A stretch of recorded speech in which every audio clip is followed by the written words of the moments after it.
Okay, hello there. Welcome back, or I should say, welcome back to myself after a bit of an Easter break. Today's my first day back with one of the two kids, at least at school, and I've got a few hours this afternoon. As you may know, if you haven't seen it, we've got the Content Creation Clinic coming up on Thursday. So I haven't done a really good job of promoting this since I've been, and sorry, I'm just going live on Instagram as well.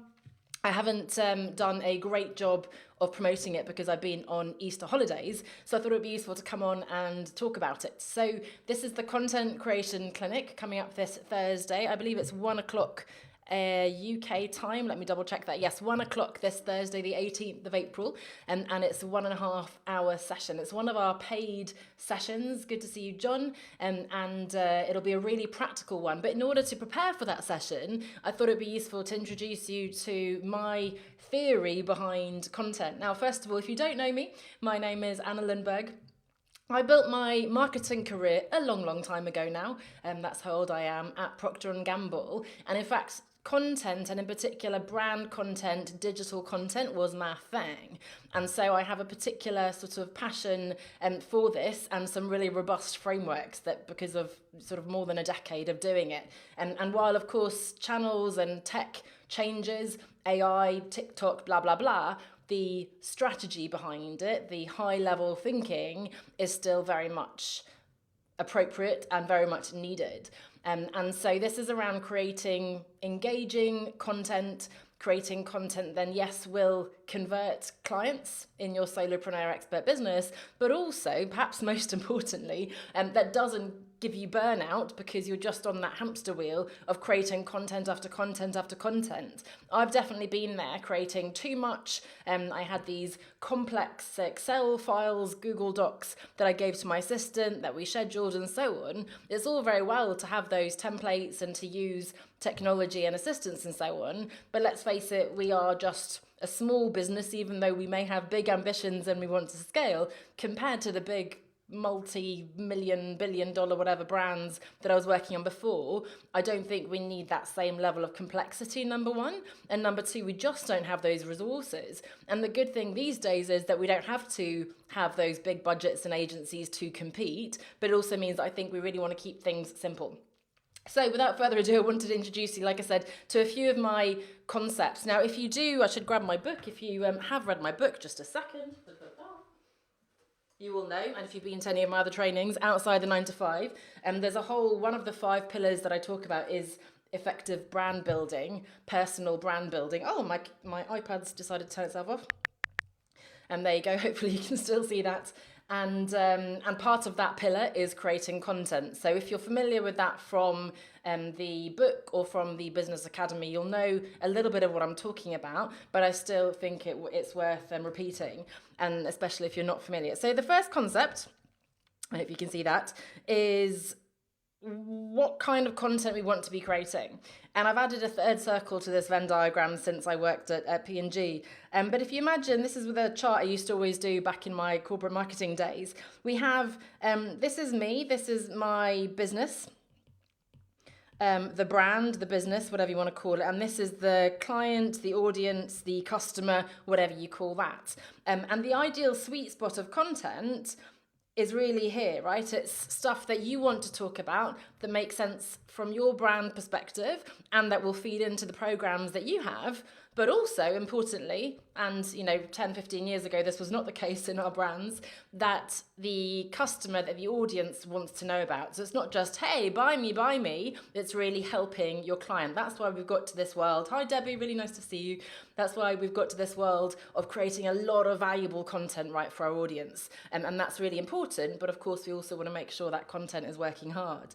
So the second part of this diagram that I've added, to be honest, is me as a business owner, because I think in this world of personal branding, it's so important to be your authentic self, to bring your own personality. And I imagine, and seeing the names here, a lot of you are already obviously posting since many years in your business. You may have noticed that funny little thing that happens when you post something really random and personal, and that gets a lot more likes and engagement and starts conversations more so than the really sophisticated teaching stuff that you've done. So I think that the sweet spot now of content you want to be creating is right there in the middle. It's stuff that I'm passionate about. Sometimes there'll be things here that, you know what, aren't that relevant to the business. Debbie and I have connected over cake before. We may have other interests. I'd be to see musicals. I'm a big musical fan, so if that's something you're interested in, I'm sure we could connect over that. But there are different things that I might share that, are more or less related to my work. I share, although I don't share pictures of my kids, I do share, my work-life balance, living by the sea, hello there sun, hello there Isle of Wight, doing my exercise and so on, because that is important to me, but it also does feed into my whole work-life integration concept and how we run a business. So really want to be looking at content that is relevant to the business, that is relevant to the audience and is interesting for you, because otherwise you're not going to want to do it. So that's the first kind of theoretical framework I want to introduce you to. And just those of you who joined a bit late, I'm just walking you through the theory ahead of the practical content creation clinic workshop that we're doing on Thursday. If you do want information about that, it is a paid session, but it is a nominal fee. So just comment content or DM me and I can send you the details of that. So it's Thursday this week. The second concept then is, again, within that, okay, fine, we're talking about things that are relevant to the business and the client and ourselves, but how can we sort of segment, how can we think about the different stages of people discovering you for the first time, people getting to know you, trusting you, liking you, and then ultimately buying from you. And although it's not a linear process, it probably never was, but it certainly isn't these days, I still like to think in this framework because it helps to have that structure. Even if people will come from all sorts, someone will just buy from you spontaneously, someone else will follow you for years and years, go to everything that you've done for free before they buy, or maybe never buy, and it's all very different. So the 3 I's, I call this, of content creation. So we have inspire at the top, we've got instruct, and we've got invite. And the idea is to give you these different kind of levels of content. So the top one, inspire, as you imagine, it might be sharing a quote, but ideally it's a quote that you've said rather than some other, the usuals, Brene Brown and Stephen Bartlett and so on, Simon Sinek and so on, because everyone shares those, so we want to hear from you. But this is inspiring with your incredible work-life balance, in my case, with, perhaps if you're in that kind of space, how much money you're making in your business, with the big picture mission of your business, but also why should people care, right? Simon Sinek is pretty wise and he said start with why. So if people come across you, they need to buy into you, your values, your bigger picture, your mission. So you're kind of, okay, this is my vision for what I want the world to look like, and this is why you should care, why you should follow me. So that needs to come across in your content. But people are probably not going to go straight from, wow, Anna shared an amazing quote today, I love her philosophy of life, to, yes, here you go, Anna, £10,000, I'll work with you, right? So that's the first step, inspire. But the second one is instruct. And I think I've certainly gone too much in this direction many times because it's very comfortable for some of us to teach. It's a great way to build credibility. It's all these posts that used to be really popular and very effective, but perhaps not so much now. Hey, 7 steps to, 10 tips for, step by step, this is how you can create engaging content for your social media and so on, right? But you're demonstrating your credibility, you're teaching, and people are getting to know your style, like I'm doing today, and people are learning something from you, whether they then choose to work with you more or not. So either way, hopefully they'll come away and think, wow, that was really interesting, valuable, and they'll recommend you to someone else, they'll share, and you never know what positive things will come from that. Worst case, you've helped somebody, and that's great. Yeah, I'm with you there. Unfortunately, I've still done that, but it's part of the lesson, and it's a good reminder today. If you do too much instructing, just try to take a step back as well, do a bit of inspiration as well. And then finally, the bit that most of us do too little, the brands I used to work with did too much, was the invite, right? And back in the day, again, the sort of marketing, I guess, when marketing started was literally sales. It was just, hey, buy this laundry detergent. It is the best laundry detergent. Buy the soap, da, da, da, da. That's where soap opera came from originally as well. It was really focused on just buy, buy, buy. Radio ads, big billboards and so on.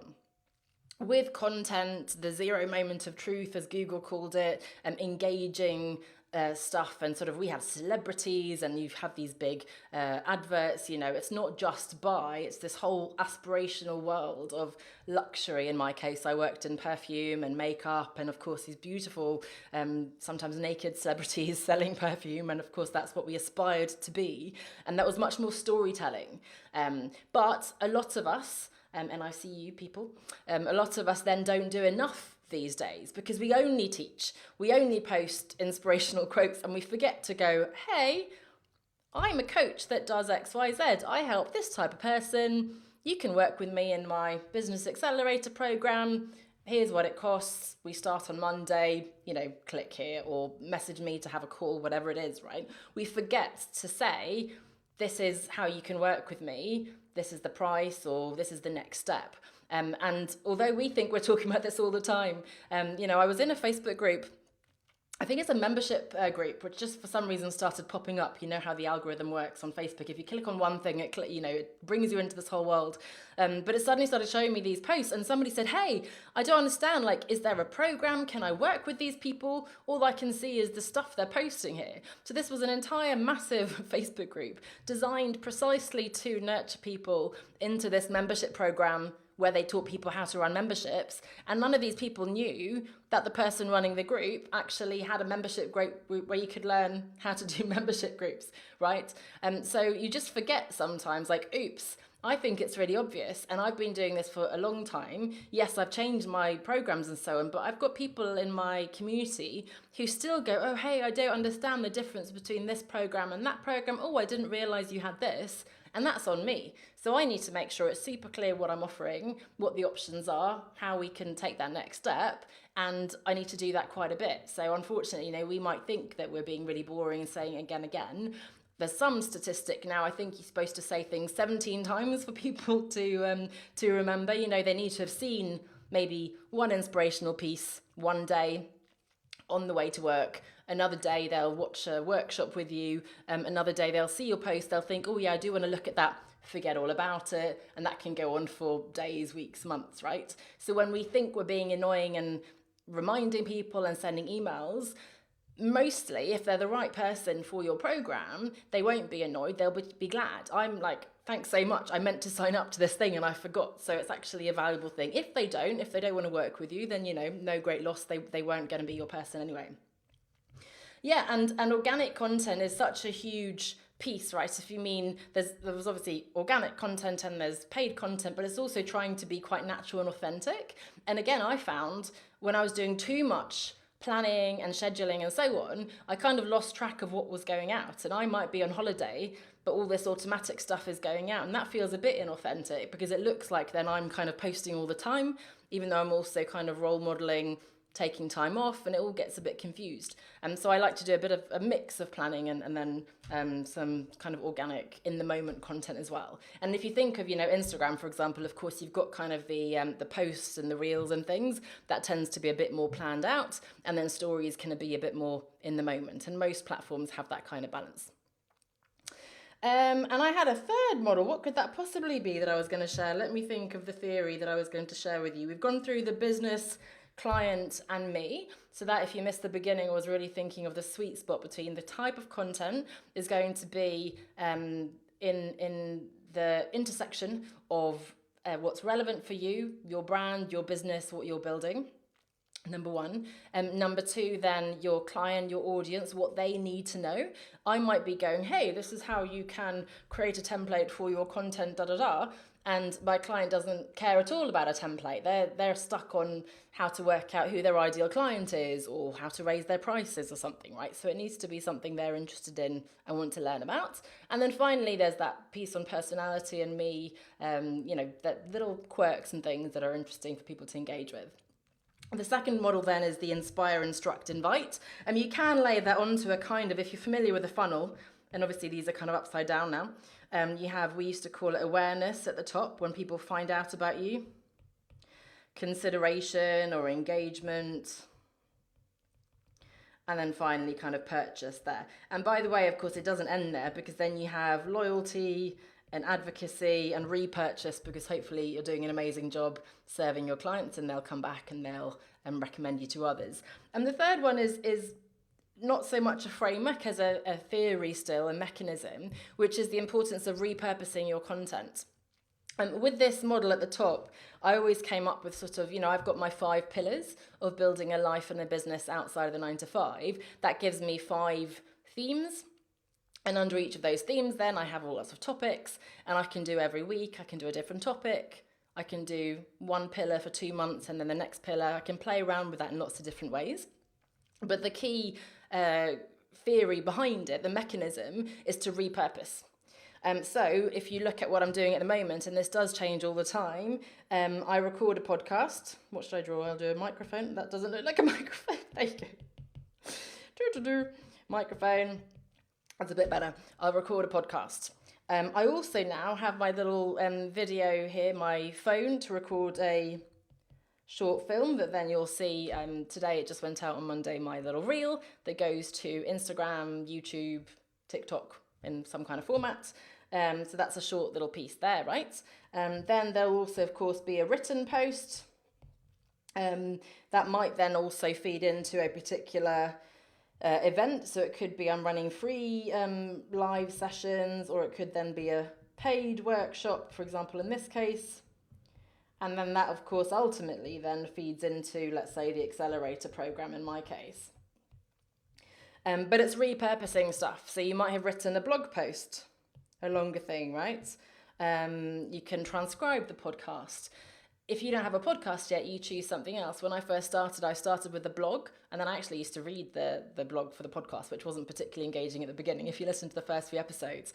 But the key intent here is, again, people need to see things again and again. They need to see them in different formats. They need to see, some people need to see things in writing. Some people want to see it, interactively. Some people want to see it visually. Some people need to do it, and so on. So hopefully you're hitting different people in different ways, in different places, and so on. So those were the 3 kind of frameworks I wanted to introduce you to. In the workshop, so this is the Content Creation Clinic this Thursday, 18th of April. It will be 1 o'clock till 2:30 UK time, so double check if you're in a different time zone. It should be okay, at least if you're on the east coast of the US, if you want to get up early in the morning and do that, and it will be a very interactive session on Zoom. It's £50 for that.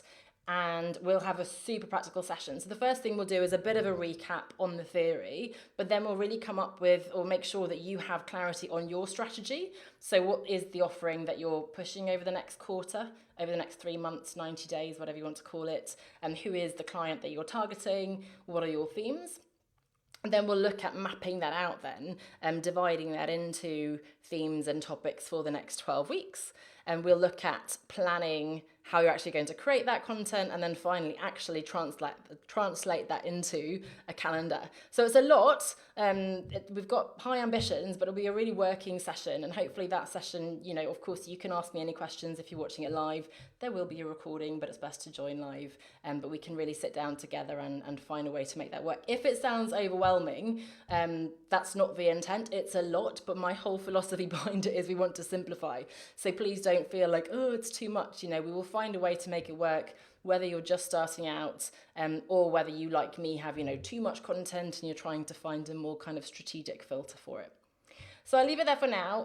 Message me or comment content for the link to the Content Creation Clinic, Thursday 18th, 1 till 2:30 UK. And in any case, I hope that was a useful little either reminder or introduction to some of the kind of content creation theory, and that it sparked some idea for you going forwards as well. So hopefully I'll see you on Thursday, and if not, have an amazing week. See you in another session sometime soon. Bye for now.